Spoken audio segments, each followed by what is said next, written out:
Counting করি আর আমি দিচ্ছি আমি করছি না কিন্তু কাউন্টিং তারা করছে তারাও করাইছে তারা আর এরপরে সাড়ে 10 মাসে পুরো হাউসের ভিতরে তো তারা মানে না তারা ভিডিও করে এডিটিং করছে স্যারে তারা কইতে খেয়ে কইব আমি বেশি তারা বড় ভাই তারা হ্যাক কইছে আমার তেল উঠছে সাড়ে 8 দর্শকবৃন্দ গতকালকে আপনারা একটা ভাইরাল ভিডিও দেখছেন ফেসবুকে বিভিন্ন নিউজ চ্যানেল যে পঞ্চায়েত নির্বাচন লইয়া একটা উত্তপ্ত পরিস্থিতি হয়ে গেছিল এবং পরে প্রশাসনে হস্তক্ষেপ করছিল ভোট গণনা কেন্দ্র।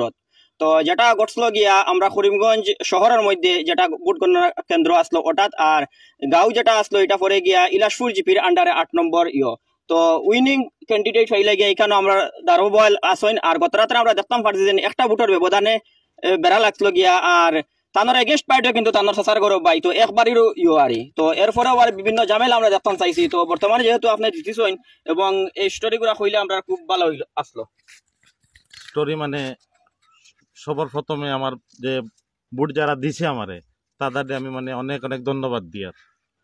তারা যদি ভোট দিত না আজকে আমি পর্যায়ে আইতে পারলাম না। আর আমার ভাই সব কিছু হইব ডিটেলস। ধন্যবাদ নুরুল উদার পেজরে আপনারা আজকের এই সাক্ষাৎকার নেওয়ার জন্য।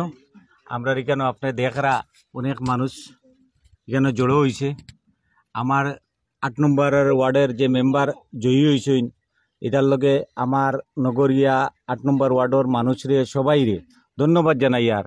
আর বিশেষ করে আমরা বিভিন্ন লাইনের আমরার মানুষ এই ওয়ার্ড ছাড়াও এরা আমরারে সাহায্য করছে তার লগে আমরা কৃতজ্ঞতা জানাই। আর আমার এপির বেলায়ও প্রচুর মানুষ আমরারে সাহায্য করছে। বিশেষ করে আমরা শাহনারা পারভিন খানরে সাহায্য করছে ইলাসপুর জিপি থেকে নির্বাচিত হওয়ার লগে এটার লগেও আমি সব মানুষরে সব ভোটাররে আন্তরিক প্রীতি এবং শুভেচ্ছা জানাই। আর আপনারা নিশ্চয়ই যারা এখানে গতকালকে আমরা ভোট গণনার কেন্দ্রত যারা আসলা দেখছেন কীভাবে অন্যায় অত্যাচার আরম্ভ হয়েছিল, যে ক্যান্ডিডেটে বোঝা গেছে বারবার প্রশাসন আইয়া হস্তক্ষেপ করতে লাগছে এবং প্রশাসনের নিরপেক্ষ হস্তক্ষেপের কারণে আজকে আমরা বিজয়ী হইতাম পারছি। আর ভোটারের নিরপেক্ষ ভোট দেবার লগে তারা সঠিক সুযোগ পাইছে, সঠিক মানুষ নির্ণয় করতে পারছে করিয়া আজকে এরা নিরীহ আমার বাবলু তান ওয়াইফ বিজয়ী হয়েছেন। আর ভবিষ্যতে আপনারা যারা আমরারে ভোট দিয়া বিজয়ী করতেন এই ওয়ার্ডে এবং এই এপিরে বিশেষ করে আমারেও যারা যেহেতু আমি সিলেকশনে হয়েছি আমি এরপরেও আমার ওয়ার্ডের মানুষের কাছে জিপির মানুষের কাছে আমরা শুক্রিয়া। বিগত দিনে আমরা প্রেসিডেন্টই চালাইতে গিয়া কিছু মানুষে দুঃখ পাইছে বিভিন্ন পরিস্থিতির খাতিরে। এইবার চেষ্টা করবো যাতে কোনো মানুষে দুঃখ পায় না এবং ভবিষ্যতে যাতে ইলাসপুর জিপির সোনার ইলাসপুর জিপি গড়িতাম সেই পরিকল্পনা নিয়ে আমরা এত যুদ্ধ করেছি। আর মানুষেরা আমরার উপর অগাধ বিশ্বাস রেখেছে। গতিকে এই বিশ্বাসটা আমরা যাতে অটুট রাখি তো মানুষের বিশেষ করে আমরা ভোটার বিশেষ করে সুনাগরিক যারা আছে তার কাছে আমরা রিকোয়েস্ট করবো আমরা সুপরামর্শ দেবার লগে।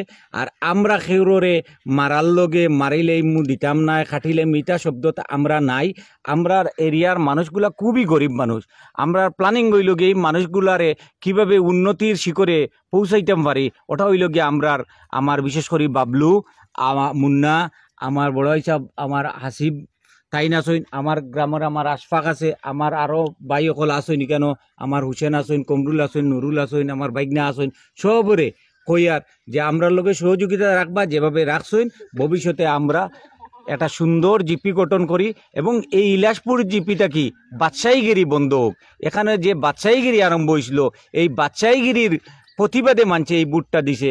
গতিকে আমরা আপনার লগে যতটুকু লাগে আমরা করতে নিজের জীবন শেষ করিয়াও বিসর্জন দিয়াও হইলেও আমরা ভোটারের লোক ছাড়তাম নাই, আমরার মানুষের লোক ছাড়তাম নাই। আমরার বিশ্বাস যেটা মানুষে দেখাইছে এই বিশ্বাসটা আমরা অক্ষুণ্ণ রাখমু এই কথা করিয়া সবাইরে এই বিজয়ের শুভেচ্ছা জানাইয়া আমার বক্তব্য শেষ করলাম। ধন্যবাদ।